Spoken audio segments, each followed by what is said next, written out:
Em nota oficial, emitida na noite de ontem, o PT, partido do presidente Lula Lelé, reconheceu a reeleição do ditador da Venezuela, Nicolás Maduro. O texto diz o seguinte, aspas, o PT saúda o povo venezuelano pelo processo eleitoral ocorrido em uma jornada pacífica, democrática e soberana. Importante que o presidente Nicolás Maduro, agora reeleito, continue o diálogo. Lembra do diálogo? Aquele porretão escrito diálogo. Continue o diálogo com a oposição no sentido de superar os graves problemas da Venezuela, em grande medida causados por sanções ilegais. Ó, culpa dos Estados Unidos, tá? O assessor internacional da Presidência da República, Celso Amorim Dourado, que nasceu no campo sem ser semeado, eu já li a nota, pode arrancar aí, se reuniu ontem com Maduro no Palácio Miraflores. E segundo fontes diplomáticas, o ditador disse ao chanceler... Chanceler não é aquele cigarro que tinha antigamente? Que estourava peitos, né? O chanceler brasileiro que seu governo, o Maduro disse, o governo dele entregará as atas eleitorais nos próximos dias. Tá? E a Casa Branca, sede do governo dos Estados Unidos, e Casa Branca também é sede de outra coisa, né, que a gente estava falando aqui no começo do programa, da arte profunda, etc. A Casa Branca solicitou ao governo brasileiro uma conversa por telefone entre Joe Biden e o presidente Lula, que não fala inglês, e o Biden fala português. A conversa vai ser uma maravilha, que vai acontecer às 3h30 da tarde de hoje. Biden quer ouvir de Lula a posição do governo brasileiro sobre a eleição na Venezuela. Olha, é só ele ter lido o comunicado. Né? A nota do PT saúda o povo venezuelano. Né? O povo venezuelano, te saúdo pelas eleições. As eleições, segundo o PT, partido que governa o Brasil. Ele atribui as seguintes qualidades essa eleição: democrática e soberana. O PT, ou seja, o autor do texto que diz que a eleição na Venezuela foi democrática e soberana, disse que a eleição do Brasil em 2022 foi democrática e soberana.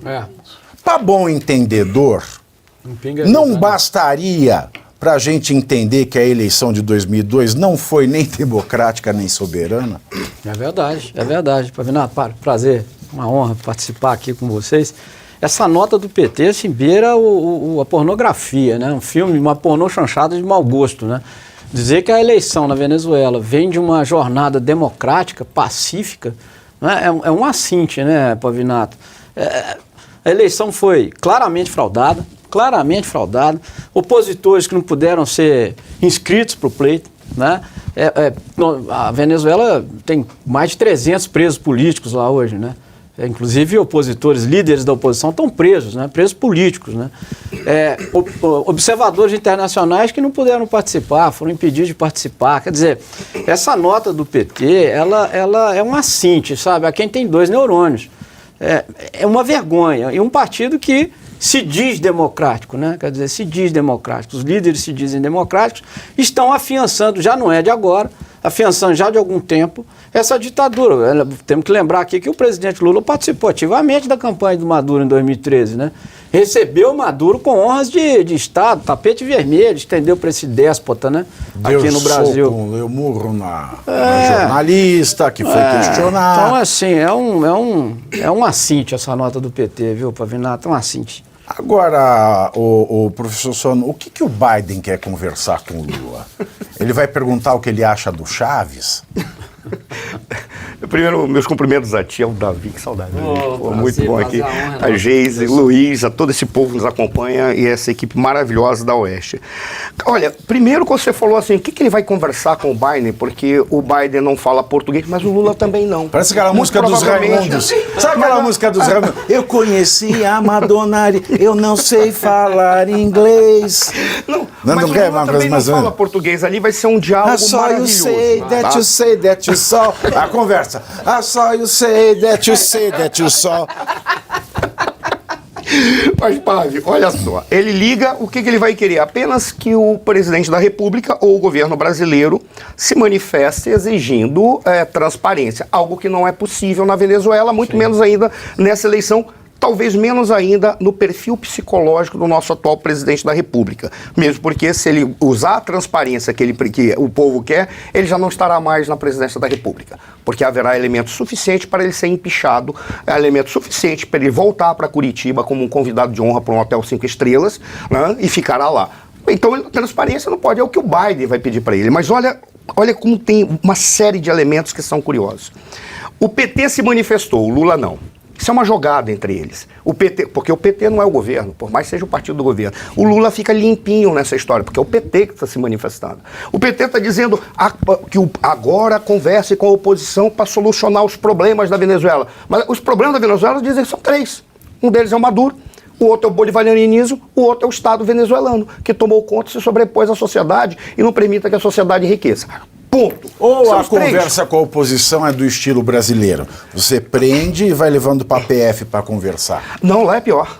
Lá o serviço de inteligência espiona, prende e leva para celas que ninguém sabe o que acontece nessas celas. É pior do que aqui, porque aqui cria-se pelo menos a ideia de que está indo lá, não é campo de concentração, um grande descampado, e as pessoas ficam jogadas lá durante ano e meio, esperando a audiência de custódia ou esperando a individualização da conduta. Aqui tem essas falhas, mas lá eles já não se preocupam com isso, porque lá está escancarada que houve a fraude e está escancarada a ditadura. Curiosamente, esse é o cenário perfeito para o Maduro. Olha, é assustador quando você vê. O Maduro já não tem mais a credibilidade nacional e internacional nem dentro das Forças Armadas, nem dentro do partido. São segmentos que dependem dele diretamente e estão apoiando o Maduro.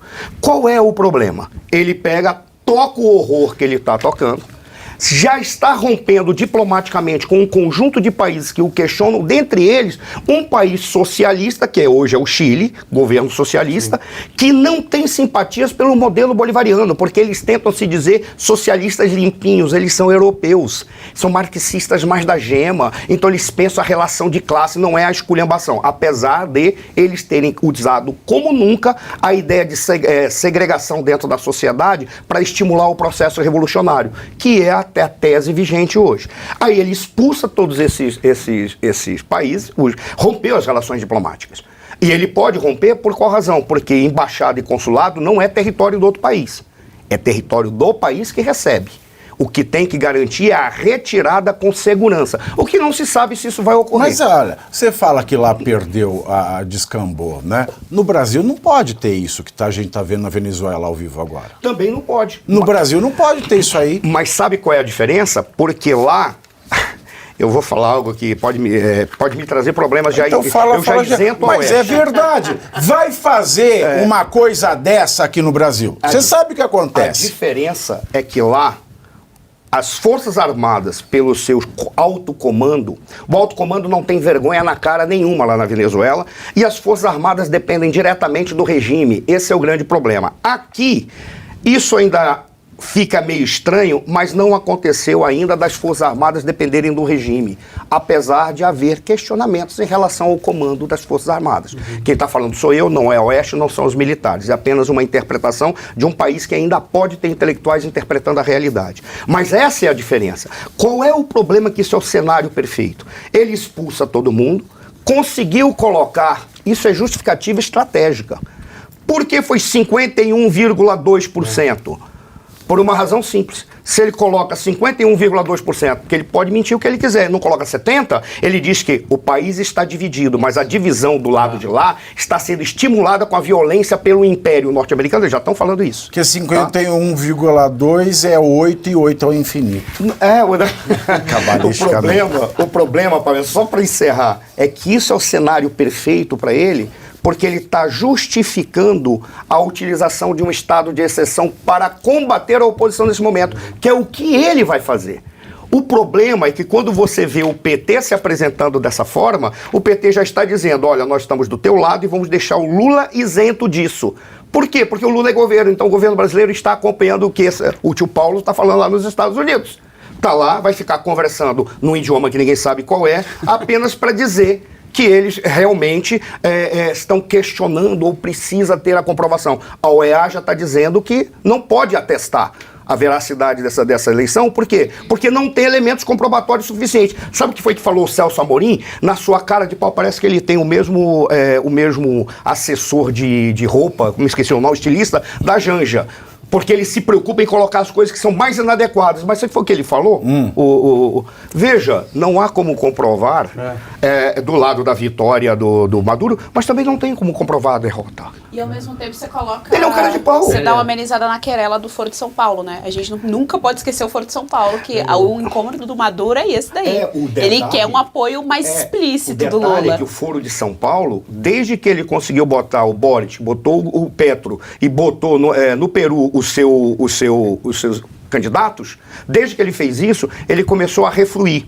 Porque ele entrega, ele delega o poder de fazer as articulações políticas pelo processo integrador na América do Sul. Então o Foro de São Paulo não se mete agora. Ele está olhando o Boric falando que tá. O Boric é inimigo do regime bolivariano, porque o regime bolivariano apoia a Bolívia, que quer o território chileno. Então o Chile olha e diz assim: Bolívia é inimiga estratégica. Ponto final. Não tem como. Bom, e por isso ele se contrapõe ao Maduro. Agora, nessa conversa, Luiz Arthur Nogueira, você acha que o Biden vai continuar comprando petróleo da Venezuela? Porque vale lembrar que quando o Biden e a